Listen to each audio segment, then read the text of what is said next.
Hey guys, this is Caleb with DSLR Video Shooter, and today we're looking at the Aputure controller. This is called the V Control for DSLRs. I've been using it with Canon SLRs and have been impressed with it thus far. The couple things that it does come with is first you'll notice is this really nice case.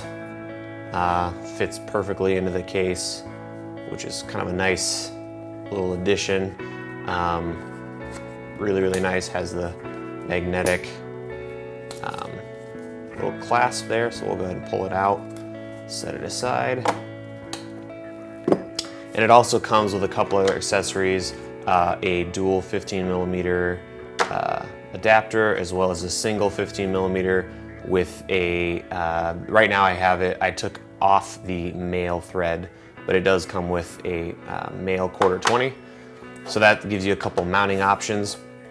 There's one 1/4-20 on the back of the unit, which allows you to mount that in a ton of different ways. I've actually had it mounted to a monitor arm, which is handy to have it be able to move it into different positions. The actual build, the body of this is plastic, but the knob is like a black aluminum. But it feels really solid. If you dropped it from high enough, it might crack, but the unit for the price I think is well built. Buttons feel very nice. The dial itself is very smooth, which I was kind of worried if, curious as to how that would operate. It doesn't free spin when you start to throw the knob, so that's really nice. So I'm gonna go ahead and power it on here. There's two modes for this. There's video and stills. I've been mostly using it for video, but there are some really neat options for stills. So we're gonna switch it over to video. Right away, you're gonna notice it's gonna start to blink because the battery's low. I have noticed that you can easily drain your battery if you forget to turn the unit off. So try to remember to turn that off. So we're gonna go ahead and replace the battery. It takes AA's right on the back here. I'm gonna pop those out. Put two new ones in. Put the back on. Oops, there we go. And fire it back up. The remote connects to your SLR via USB, and there's two ports. They have one on the side and one on the bottom, or the top actually. Yeah, the top. And that's nice because it gives you a little more options for connecting it to different parts depending on how you're setting this up with your rig or your camera. So I'm gonna go ahead and connect it to the 5D. And one thing I did notice, and it's kind of a shame, is that it's really difficult because the HDMI and the USB are right next to each other. I found that my particular mini HDMI to HDMI adapter would not work while I had the remote plugged in. Now I can't say this is gonna be a problem for everyone. It's really gonna depend on your adapter, but that might be a problem for most people unless you have a really thin HDMI cable. So now I have it plugged in. I'm gonna go ahead and fire up the camera. And now we're rolling. So now I have it plugged in. The first thing you're gonna notice is the number shows up on the little display up here on the right. This number is the speed at which it focuses. So 3 is gonna be your fastest, 1 is gonna be your slowest, and 2 is going to be in the middle.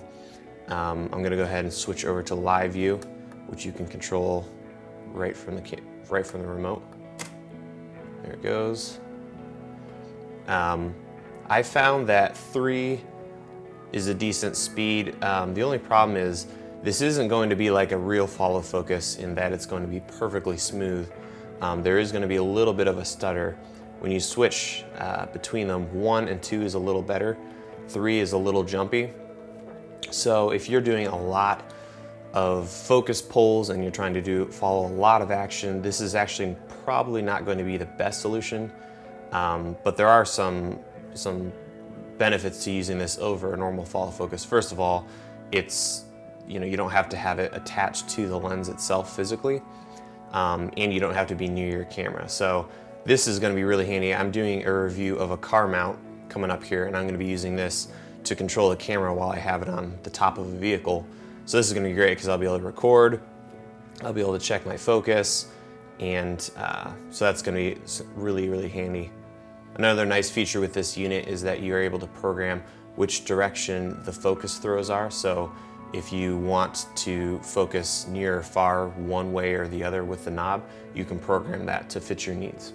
And I'll go ahead and post a link to not only the remote but also to the manual, so you can download that and read through all the features. They have it really well documented as to how to operate all the different functions, because there is a lot that this little sucker can do, not only for video, but a lot of different stills capabilities as well. So the main uses for this is obviously controlling focus on your SLR. You can also take photos and start recording and program stops. So I'm gonna go ahead and show you guys how you can program stops.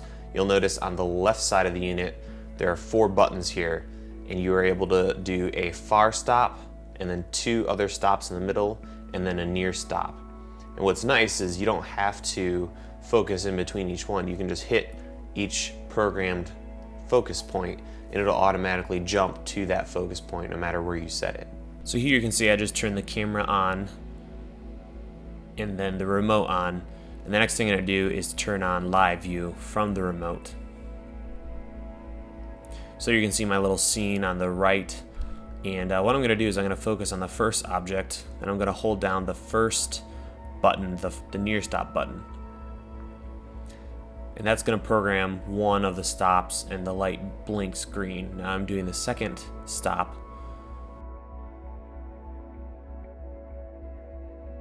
And then I'm going to focus on the third item in my little scene here. I'm going to hold down the third focus point, and then focus on the camera in the far part of the scene, and then hold down the far stop. And there, the light blinks. And when I click on the first button, you can see it automatically goes to that stop. So each of these you can just press once you've programmed it, and it'll jump to that position on the lens. So here's the scene, and this is set to speed of 3. So second object, third, fourth, and then back to the first.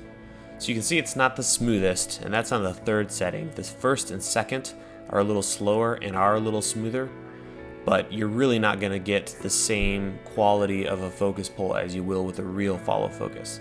So as long as you know that, you'll know the limitations and the strengths of this particular unit. If you were in a situation where you needed to quickly switch focus points, maybe you were shooting documentary or something like that, you had multiple focus points but you weren't as concerned with the speed at which your focus changed, then this kind of unit would be great for you, or if you were focusing before recording.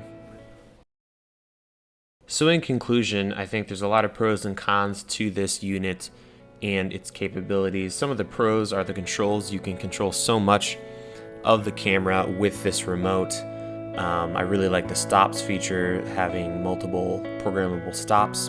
The accessories that come with this are great. I really like the case, and the 15mm rods accessories are awesome. I like that you're able to record remotely using this, and you're also able to use the autofocus. I think the cost is right. Other remotes like this with less features go for double the price. The strengths for this remote would be lots of macro work, and you have very, very fine focus. I also think it would work well if you have a lot of non-moving subjects, or something like a jib where you can't have access to the camera but still want to control it. There are a few cons to this unit, one of which is that it's only going to focus with electric lenses, obviously, because it's using the motor in the lens, and that it's choppy. You really aren't going to be able to achieve the same kind of smooth focus pull that you would with a mechanical follow focus. In the end, I would recommend this remote if you have the need for it.